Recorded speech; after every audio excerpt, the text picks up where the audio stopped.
mercredi, donc 8 juin 2016, j'ai intitulé cette intervention Leur paradis perdu et les nôtres. Cela a commencé un jour où je parlais avec un chypriote et je pense que j'avais parlé de la Turquie d'une certaine façon, je ne sais plus comment j'ai dit cela. Évidemment, vu mes origines premières, je suis atteint d'un certain penchant que j'ai appelé ailleurs tropisme vers la Turquie, plutôt vers l'Empire ottoman, et que quelque part je n'avais pas spécialement ressenti de la sympathie ni encore moins de la compassion pour les orthodoxes, pour les byzantins qui ont perdu Constantinople. Et donc, évidemment, la question reste d'actualité pour les orthodoxes, je pense russes et autres. C'est une question sacrée, c'est un paradis perdu et ça doit peut-être pas le rester. Il y a sûrement des velléités de reconquête. Certains ont reconquis l'Espagne, pourquoi pas Constantinople, mais Constantinople, évidemment, comparé à l'Espagne, est d'une toute autre dimension. Donc c'est une sorte de Jérusalem, peut-être, j'ose, pour les chrétiens orthodoxes, et quelque part, le fait de l'avoir entre les mains de musulmans et de voir encore que malgré les siècles, les Turcs ont fêté, il ne s'agit plus des Ottomans, mais des Turcs ont fêté le 573e anniversaire de la prise de ce qu'ils appellent aujourd'hui Istanbul. Et effectivement, ils l'ont fait dans une, comment dire, avec beaucoup de démonstrations. Ce n'était pas une fête discrète, il fallait faire du bruit. Ils ont fait du bruit, ils ont montré qu'ils étaient heureux de cela. Je dois dire, à la défense un peu des Ottomans et des Turcs, que la question de Constantinople a été une question qui s'est posée d'après la légende. Peut-être que je n'ai pas les données, donc je classerai ça dans le domaine de la légende. En tout cas, les musulmans ont beaucoup, quelque part, ont pensé à la conquête de Jérusalem, la Rome, quelque part, le lieu des Roms. Donc les Romains, pour les musulmans, c'était plutôt les Byzantins que les Romains d'Occident, peut-être que les Romains d'Orient, et étaient... voilà, donc les musulmans ont conquis les territoires qui appartenaient à l'Empire byzantin en Orient, et donc ils auraient bien voulu pousser leur avantage jusqu'à l'Asie mineure. Ça n'a pas eu lieu, je pense qu'il y a eu des tentatives, peut-être des sièges et des choses comme ça, mais ce sont les Ottomans, bien tardivement, qui ont réussi, évidemment, à conquérir Constantinople. Mais évidemment, là aussi, il faut remarquer que ce n'est pas la Constantinople dans toute sa puissance, c'était sûrement peut-être un confetti de ce qu'a été l'Empire byzantin, et quelque part un vestige plutôt, et que, si je me souviens bien, évidemment je peux me tromper, peut-être que là aussi le passage de la 12e croisade n'est pas pour rien, mais chaque être est mortel, et les empires le sont aussi, les religions le sont aussi. À un moment donné, on conquiert un territoire, on peut le perdre, mais c'est un va-et-vient, c'est un cycle sans fin. Aujourd'hui, les Ottomans sont dans Istanbul, demain, ils viendra peut-être d'autres peuples avec une autre religion, et peut-être que les Byzantins reviendront. Là, nous pouvons aussi faire remarquer à l'occasion de l'épisode entre l'épisode de conflit, on peut plutôt l'épisode qui aurait pu dégénérer et pendant lequel l'aviation turque a abattu un avion russe et nous avons remarqué combien les Russes étaient prêts à partir en guerre, comme l'Église orthodoxe russe a béni l'expédition en Syrie et donc elle est prête à bénir tout ce qui serait un peu un déplacement vers l'Asie mineure et quelque part, pourquoi pas, quelque part récupérer ce territoire et récupérer cette Jérusalem de l'orthodoxie et pourquoi pas profiter de l'avantage. Les Turcs ont montré qu'ils étaient plutôt, qu'ils se sont retenus, je dirais plutôt qu'ils n'avaient pas intérêt à aller plus loin, qu'ils devaient faire profil bas, puisqu'ils n'avaient pas le soutien de leur, a priori, alliés de l'OTAN. Et donc, nous avons, quand nous parlons ainsi, il est clair que chaque civilisation, chaque groupe humain, chaque territoire possède un peu sa légende, possède aussi son paradis perdu. Nous, moi qui suis d'origine nord-africaine, j'ai vécu avec le souvenir de l'Andalousie, de l'Espagne musulmane, et évidemment c'est un paradis perdu à jamais, même si de nos jours, on voit un retour des musulmans en Espagne et on voit une sorte de reconquête, mais pacifique cette fois-ci. Il y a coexistence de nouveau entre des gens appartenant à des religions différentes, appartenant peut-être à... il ne s'agit plus de s'opposer, il s'agit de cohabiter le plus pacifiquement possible. Donc le paradis perdu qui supposait être l'Andalousie, parce que si on parle de paradis, c'est parce que c'était censé être un pays, non pas de cocagne, mais un pays où les gens, il y avait une certaine qualité de vie, une certaine vie agréable, peut-être un peu sophistiquée, une vie, quelque part, il y avait une vie heureuse, il y avait un certain comment dire, un bien-être et le pays convenait à ceux qui l'ont pris, ou à ceux de leurs descendants, ou à ceux qui se sont, aux gens qui sont sûrement nés de ce mélange. Les populations conquérantes ne sont sûrement pas restées entre elles, elles ont dû se mélanger. Et c'est peut-être ce qui a été l'Andalousie, c'est peut-être un territoire dans lequel il a dû y avoir un certain nombre de mélanges de populations d'origines diverses. Mais c'était la langue arabe qui dominait, c'était aussi... voilà, donc il y avait une culture dominante, puis évidemment des cultures un peu dominées, sûrement.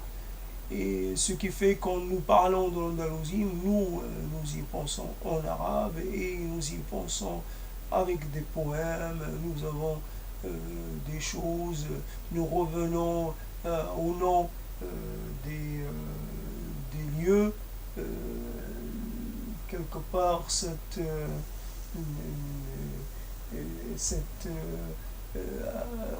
les gens tiennent absolument à souligner que tel ou tel endroit en fait porte le nom arabe et quelquefois cela est clair parce qu'il n'y a pas eu de déformation. Des fois il y a une petite déformation, et de cette, quelque part, de cette revendication linguistique, il y a légitimation, et quelque part, cela traduit bien une présence et traduit bien une possession du territoire. Et quelque part, la preuve que c'était une possession qui avait un caractère de durabilité, c'est que les noms sont restés. Les conquérants ou les reconquérants n'ont pas changé les noms des lieux qu'ils ont récupérés. Donc quelque part, il y a cette chose-là qui est un peu intrigante, qui interpelle. Voilà, donc c'est ce paradis perdu, quelque part, dont le souvenir est maintenu par des éléments divers, par des réappropriations continues. Les générations se réapproprient, chacune à son tour, chacune à leur tour, et quelque part, chacune à son tour, se réapproprie ce territoire et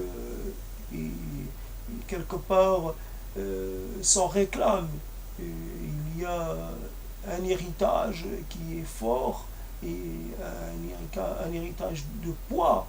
Et cet héritage c'est un peu moins voyant, mais il existe toujours dans la musique, il existe dans la poésie, il existe dans quelque part dans le récit historique euh, qui est produit et qui est popularisé. Donc, du côté de l'Afrique ou de l'Afrique du Maghreb, de l'Occident musulman, nous avons cette référence-là, ce paradis. Et puis, nous avons quelque part un paradis perdu qui est en train de l'être. C'est donc Al-Quds, c'est Jérusalem, c'est Yerushalayim, et voilà donc un lieu qui est en fait qui fait l'objet de disputes incessantes entre plusieurs religions, entre plusieurs légitimités. Euh, c'est un peu l'Andalousie des temps contemporains et et ce n'est pas la Palestine en tant que telle euh, qui, qui, euh, qui fait que qu'on reste que les gens restent euh, préoccupés ou intéressés, qui se sentent partie prenante du conflit. C'est plutôt Jérusalem. Donc c'est plutôt Jérusalem, le dôme du rocher, etc., etc. Les lieux saints de l'islam qui étaient au départ les premiers lieux de l'islam, premiers lieux, les premiers lieux vers lesquels était dirigée la prière. C'est un symbole fort, même si donc euh, comment dire, un peu, non pas distancé, mais il a été occulté par la Mecque et Médine. N'empêche que Jérusalem, Quds reste une référence, reste euh, donc là, avec avec cette sanctification, avec ce caractère sacré que n'avait pas l'Andalousie. Et donc il y a ce discours sur le territoire perdu et puis un discours sur le territoire en train d'être perdu et qui est menacé et qui est quelque part fatalement va être perdu. Parce qu'on ne voit pas comment les choses peuvent s'arrêter vu la politique suivie et vu l'évolution des choses, la conquête des lieux se fait de façon méthodique et elle se fait de façon résolue. On a conquis les sous-sols par le truchement des fouilles archéologiques. Maintenant, on finit de conquérir ce qui est à la surface et, comme on est assuré de quelque part d'arriver au but, sans que cela nous déclenche une guerre ou euh, des réactions violentes, peut-être des condamnations, mais ça me rappelle l'histoire qu'on disait sur l'Andalousie. On disait, voilà, donc à un moment donné, les chrétiens ont essayé de tester les musulmans. Ça, c'est une partie de la légende, mais c'est très instructif en construire, d'équiper deux magasins. Un magasin, une armurerie et un magasin de musique. Et ils ont vu ce que les musulmans allaient faire. Ils ont constaté que le magasin de musique, de vente d'instruments de musique était comment dire, marchait bien, et que le magasin, que l'armurerie, et que le magasin qui vendait les armes n'était pas fréquenté. Donc ils ont déduit que les gens étaient touchés, étaient plutôt dans une certaine, comment dire, qu'ils se désintéressaient de tout ce qui concerne la défense de leur territoire. Ils étaient pas, ils s'intéressaient pas à la guerre, ils s'intéressaient pas aux armes, et ils étaient plutôt dans une certaine indolence. Donc la musique, la belle vie, les plaisirs.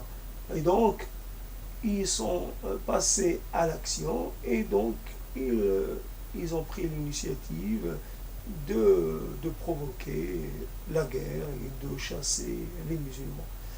Parce que peut-être là, y a-t-il un rapport avec ce qu'a avancé Ibn Khaldoun, quelque part, dans une certaine façon, la façon qu'il avait de voir les civilisations, avec une montée, puis plutôt un moment de gloire, puis finalement, fatalement, un déclin provoqué par peut-être l'aménagement des capacités guerrières, des capacités, quelque part, le fait que les, les, les empires basculent un peu dans quelque part, ils perdent un peu de leur vertu guerrière. Et c'est l'absence de cette vertu qui permet, ou cette force première, qui permet à d'autres de venir et de prendre, de prendre leur place. Il y a fatalement, c'est une fatalité, c'est un cycle qui n'est pas un cycle inévitable, et que c'est le cours naturel des choses. Il y a un groupe qui se qui mobilise ses membres et qui s'organise pour la conquête du pouvoir. À un certain moment, ce groupe donc arrive à conquérir le pouvoir, mais il ne le conserve pas éternellement parce qu'il se désintéresse de la guerre, il se désintéresse des choses militaires et préfère plutôt vivre dans le confort et dans l'aisance plutôt que d'être dans une certaine rigueur et dans une certaine, comment dire, quelque part dans le côté un peu vivre, le côté fruste de la guerre, le côté un peu, la guerre ce n'est pas, c'est le fait d'être mobilisé, et donc ça oblige peut-être à vivre de façon un peu sommaire. Voilà. Donc je reviens, donc j'ai un peu beaucoup parlé des paradis musulmans, en tout cas ce qui fonctionne dans l'imaginaire musulman. Donc je reviens vers Constantinople. Là je l'appelle toujours Constantinople, la ville de Constantin. Et c'est vrai que de voir Constantinople devenir Istanbul, ça n'a pas de sens. Vous pouvez très bien, de toute façon, ou alors il aurait fallu l'appeler la ville de Mehmet, de son conquérant, plutôt que de garder un peu, comment dire, le nom de l'empereur plutôt un peu abattardi, un peu, comment dire, euh, ce nom qui n'est pas prononcé correctement. Donc, il y a des récits historiques, des légendes, et qui fonctionnent un peu, euh, chacune dans son coin, chaque groupe plutôt, chaque cultive un peu sa nostalgie. Et nous avons par-delà même le problème dans cette histoire, c'est que ça crée encore, évidemment, la rancœur, il y en a, peut-être ça, ça maintient un peu le désir de revanche vivant. Euh, il, y a, euh, il y a un désir qui perdure de nouveau d'aller se mobiliser et encore d'aller faire, comment dire, des croisades, de nouveau partir en croisade ou en, je ne sais pas comment on dit, en croissonnade, si, le croissant de lune, je ne sais pas comment dire. En tout cas, le fait de maintenir le problème, peut-être ce qui a été peut-être le plus dur, c'était peut-être un peu l'affaiblissement de l'Empire ottoman, quelque part, jusqu'au moment où on soit arrivé à ce qui a été fait, ce qu'on est arrivé à, ces, à cette politique grave qui a été ces choses qui ont été faites contre les Arméniens. Un empire, par essence, par définition, et il est un peu pluriel. Bien sûr, il y avait la religion musulmane, mais il y avait de la place pour d'autres religions, notamment les religions dites religions du livre, et que quelque part, il était possible, puisqu'on passait d'un empire à un autre, il était possible de maintenir, d'ailleurs il reste des traces, on va dire, des vestiges euh, de, de la chrétienté, ça n'a pas disparu. Nous pouvons peut-être trouver une autre voie que celle des armes, que celle des discours guerriers, que celle euh, de la vengeance. Et quelque part, nous devons penser que quelque part, les lieux sacrés ne sont après tout que des constructions historiques. Ça n'a euh, ça n'a pas toujours été ainsi. Ce qui est en fait sacré à un moment euh, peut ne plus l'être. Et c'est aussi un peu la marche de l'histoire. Nous pouvons peut-être plus penser à essayer de prévenir les futurs conflits, les futurs un peu. Nous devons éviter de créer de nouveaux paradis perdus, d'essayer de ne pas créer de nouvelles catastrophes, de ne pas faire en sorte que des gens perdent leurs biens, soient obligés de s'exiler, quoique nous devons quand même souligner que l'expulsion des Juifs d'Espagne, il y a des Juifs qui sont partis au Maghreb, il y a des Juifs qui sont partis en Turquie. Il y avait une, une voie qui a été suivie par l'Empire ottoman, différente de celle qui était suivie dans les pays ibériques, et en tout cas il y avait cette possibilité-là. Et nous avons en France des gens qui sont descendants de ces juifs exilés en pays ottoman et qui n'ont pas été, autant que je sache, qui n'ont pas été forcés de changer de religion, et etc., etc. Nous, notre problème en tant qu'être humain, c'est ce découpage des territoires, et c'est aussi la fabrication des histoires et de récits et de sacrés et divergents. C'est le maintien de cette divergence qui font que sûrement dans l'avenir nous devons peut-être changer de position parce que nous aurons peut-être à faire face à des défis d'une nature que nous ne connaissons pas encore, d'une intensité que nous ne connaissons pas encore, et qu'à ce moment-là, soit nous allons nous battre les uns contre les autres de façon, je veux dire, inédite, soit nous allons coopérer, là aussi d'une façon inédite. Cela est aussi affaire de volonté, affaire de choix. Nous devons plutôt privilégier le choix de la collaboration et de la complémentarité, et non pas celui de la mise en avant de nos spécificités, de nos histoires particulières, et de quelque part nos propres légendes. Nous devons plutôt œuvrer pour un récit qui puisse prendre en compte la totalité de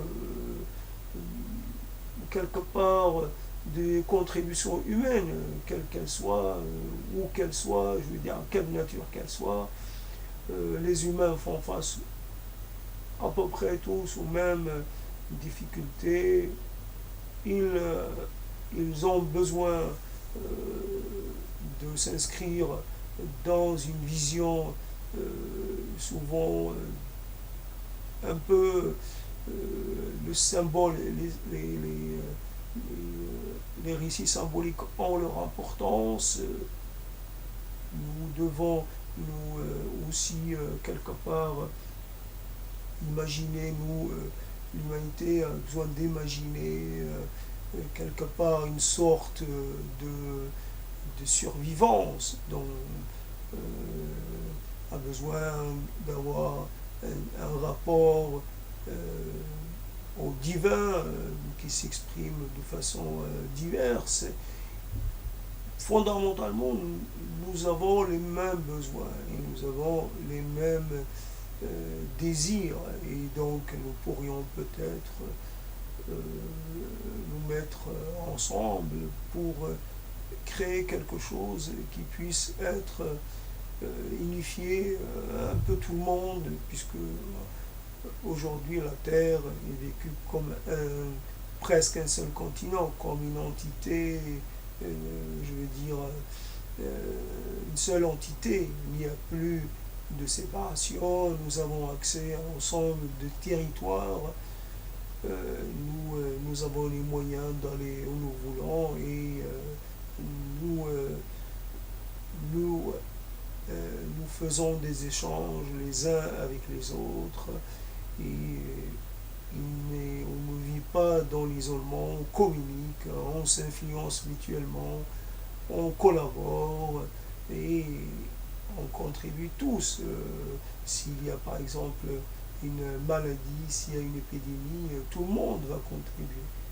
La terre entière va contribuer. Évidemment, il y a aussi peut-être une compétition, parce qu'il peut y avoir des gains financiers à être les premiers.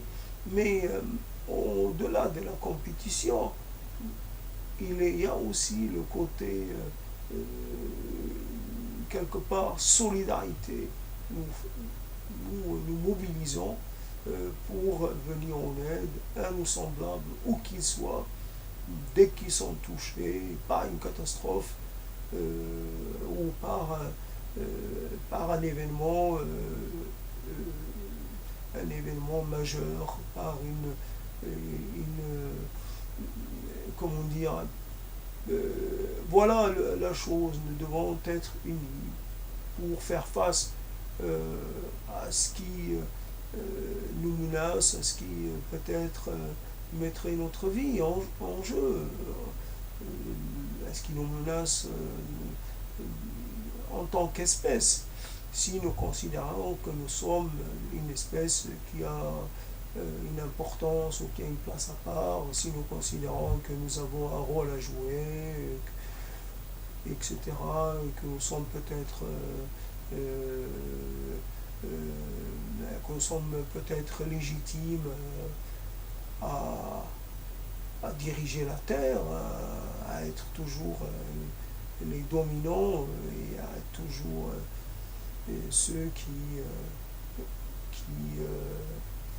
quelque part, qui s'autorisent un peu tous les pouvoirs sur les autres êtres vivants qui partagent cette terre avec nous. Il y a là aussi, mais là c'est une autre question. Pour l'instant, c'est j'ai traité de cette histoire de paradis perdu. Je ne l'ai pas traité comme je l'aurais voulu. C'est, je l'avais un peu envisagé il y a quelque temps. Et finalement, euh, j'ai laissé un peu passer cela et il fallait que je le fasse, surtout que j'ai lu cet petit article qui parle de ce qui s'est passé donc, comme commémoration 500e, 500 et 63e anniversaire, 573e anniversaire et de la conquête. Et donc il fallait profiter de l'occasion. Quelque part, j'écris un sujet comme ça, et puis si je ne le fais pas de suite, ben, il est un peu mis de côté. Ça ne veut pas dire que j'y réfléchis souvent. C'est toujours un peu. Il n'y a pas de préparation, il y a comme une sorte de. Je me jette un peu à la mer et dans ce travail, un peu dans ce travail un peu comment dire, sans, sans filet.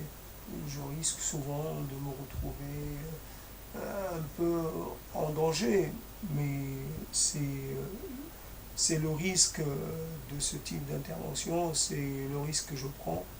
Et c'est leur intérêt de ne pas être préparé, structuré d'avance, avec des arguments, avec des informations, etc. Ça doit d'abord venir de ce que je sais et montrer aussi ce que je ne sais pas. Il est évident que là, il y a un problème avec le savoir, sûrement à un moment donné, il faut s'arrêter d'accumuler des connaissances parce que, ou de désirer en accumuler, parce que cela est de l'ordre de l'impossible. Je montre à travers ces sujets variés qu'évidemment l'intérêt, lui, perdure.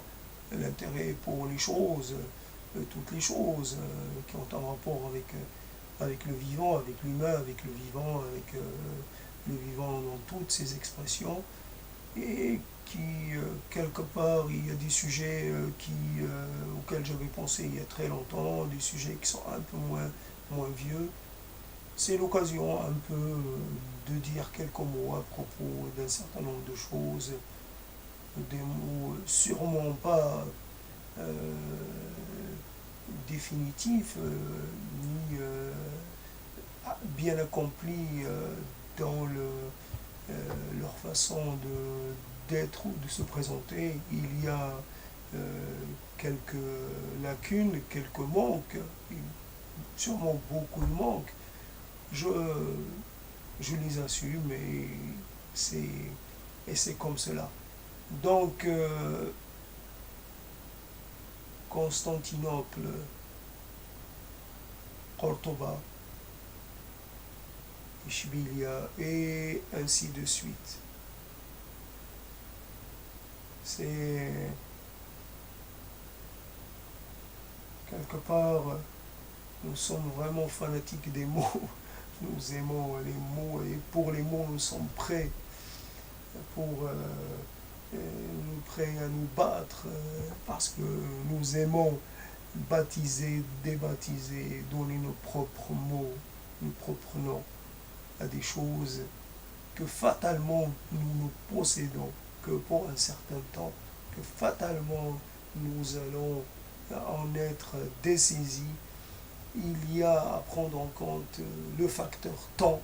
C'est lui, quelque part, c'est le temps qui va décider, et sûrement, il décidera que tous nos monuments, que tous nos lieux sacrés, que tous ceux dont, euh, comment dire, euh, tous territoires euh, que nous acharnons à défendre ou à revendiquer, et pour cela, sûrement, va nous être arraché et qu'il y a euh,